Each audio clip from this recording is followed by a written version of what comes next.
दोस्तों, मूवी की शुरुआत में हम एक पेट्रोल पंप को देखते हैं जो जंगलों के पास होता है। उस पेट्रोल पंप में एक वर्कर होता है जो वहाँ आराम से बैठकर चिल कर रहा होता है कि तभी उसके पीछे से कुछ आवाजें आती है। वो उठकर वहाँ देखने के लिए जाता है तो एक अजीबोगरीब दिखने वाला जानवर उस पर हमला कर देता है और उसके बाद सीन चेंज होता है और हम सैथ और पॉली नाम के एक कपल को देखते हैं।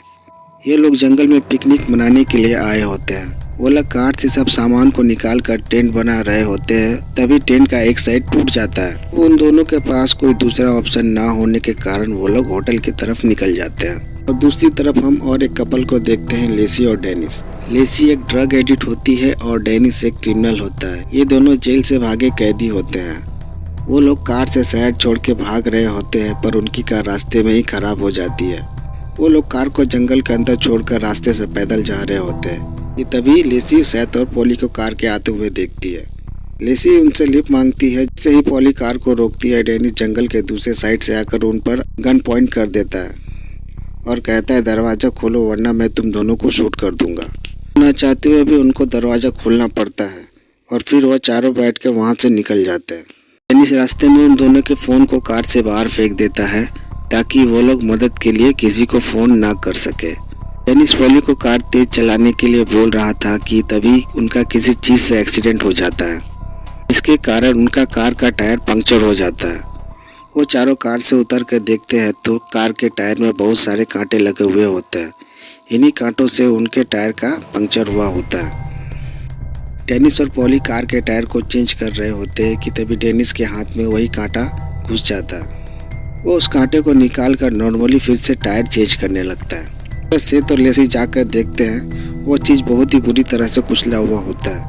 उसके ऊपर बहुत सारे कांटे होते हैं। वो चीज़ अपने आप ही मूव कर रहा होता है। सैथ जैसे ही उसके करीब जाता है, वो चीज़ अचानक से उस पर हमला करता है। देखकर लेसी डर जाती है और उस पर फायर करके डेनिस की तरफ भागती है। डेनिस उससे पूछता है क्या हुआ है, तो लेसी कहती है कि वो मरा हुआ चीज़ उस पर हमला किया। सोचता है कि शायद वो इतना दिन से ड्रग्स ना ले रही हो, इसी के कारण वो ऐसा सब इमेजिन कर रही है।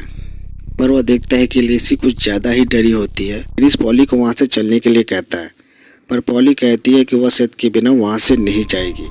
और तभी सेथ वहाँ आ जाता है और फिर वह चारों कार में बैठकर वहाँ से निकल जाते हैं। और फिर हम देखते हैं कि वह टायर में लगा हुआ कांटा अपने आप ही ग्रो हो रहा था। इससे हमें यह पता चलता है कि यह एक तरह का फंगस इन्फेक्शन था जो अपने आप ही फैल रहा था। कुछ दूर जाने के बाद वह देखते हैं कि उनके कार का पेट्रोल खत्म हो रहा है। वो लोग एक पेट्रोल पंप के पास रुकते हैं। ये वही पेट्रोल पंप होता है जो मूवी की शुरुआत में दिखाया गया था। ये लोग कार से उतरते हैं। लेसी वॉशरूम की तरफ जाती है।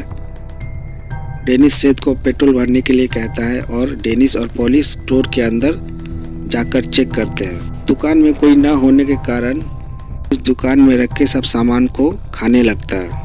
उधर लेसी वॉशरूम का दरवाजा को खोलती है तो एक आदमी होता है। यह वही आदमी होता है जो मूवी की शुरुआत में दिखाया गया था, जो पूरी तरह से इन्फेक्टेड हो गया था। वो लेसी के ऊपर हमला करता है। वो दौड़ते हुए डेनिस को यह बात बताती है। डेनिस उसकी बात पर यकीन नहीं करता है कि तभी वो इन्फेक्टेड आदमी लेसी को पीछे से आकर मार देता है। डेनिस उस पर गोलियां चलाता है पर उससे कुछ भी फायदा नहीं होता। फिर डेनिस और सेथ दुकान के अंदर जाकर दुकान को अंदर से लॉक कर लेता है। और दूसरी तरफ पॉली दुकान में रखे फ़ोन से पुलिस को जा रही होती है कि तभी डेनिस पॉली के हाथ से वो फ़ोन छीन कर तोड़ देता है। डेनिस वहाँ लगे कैमरे को देखता है। वो तुरंत मॉनिटर के पास जाता है और वहाँ देखता है कि लेसी अपना हाथ हिला रही होती है। डेनिस को लगता है कि शायद लेसी जिंदा है और उससे मदद मांग रही है। दुकान के बाहर जाकर उसे अपने साथ घसीट कर दुकान की तरफ ला रहा होता है कि तभी पॉली दुकान को अंदर से लॉक कर देती है। इससे डेनिस गुस्सा हो जाता है और पॉली पर गन पॉइंट करके उसको मारने की धमकी देता है। उसे यह देखकर डर जाता है कि तभी लेसी डेनिस के ऊपर हमला कर देती है। वो लोग डेनिस को अंदर लेते समय कि तभी लेसी का हाथ कट के दुकान के अंदर आ जाता है। वो कटा हुआ हाथ अपने आप ही मूव कर रहा था। यह देखकर सभी चौंक जाते हैं कि ऐसा कैसे हो सकता है, कटा हुआ हाथ अपने आप कैसे चल सकता है। और फिर उसके बाद दरवाजे से कुछ आवाज़ें आती है।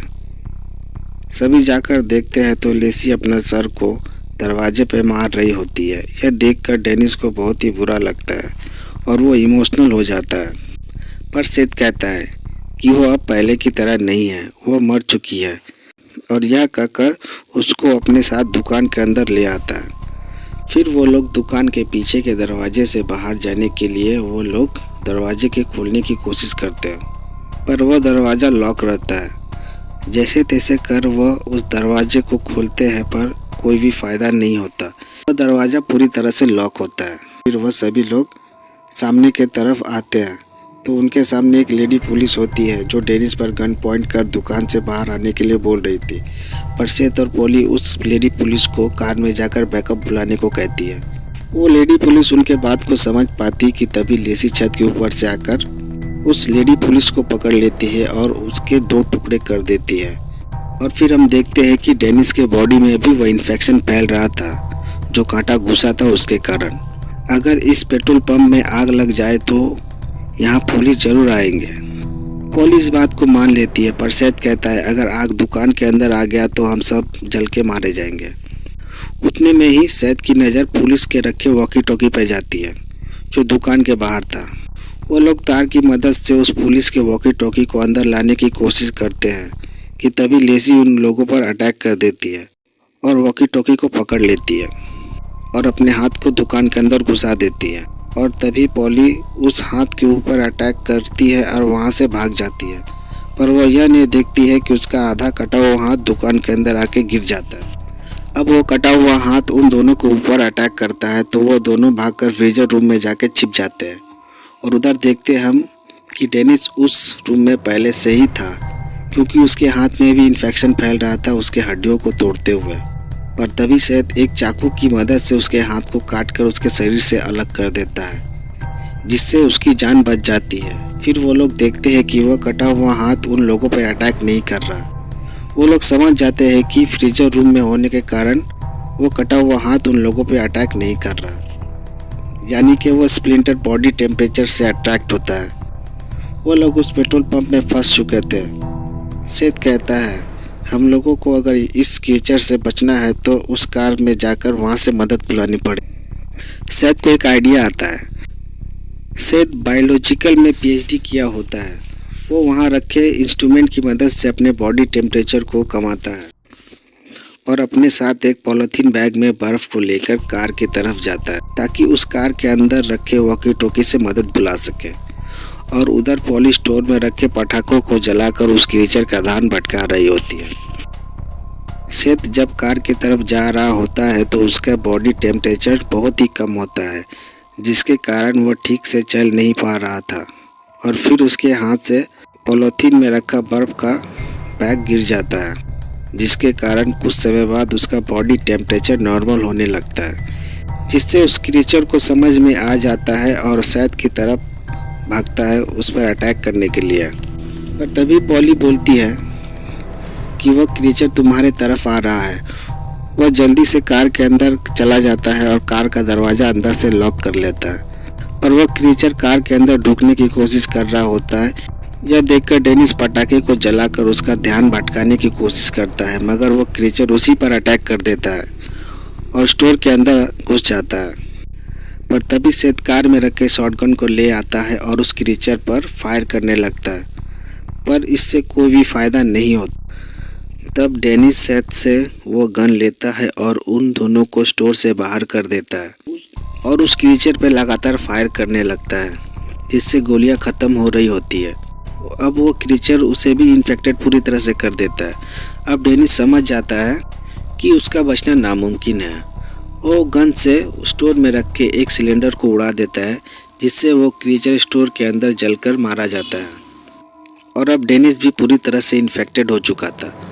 वो उन दोनों को एक लॉकर की चाबी देता है जो बैंक की लॉकर की होती है और उन दोनों से यह कहता है कि यह चाबी उस औरत को दे देना जिसके पति को उसने मारा है।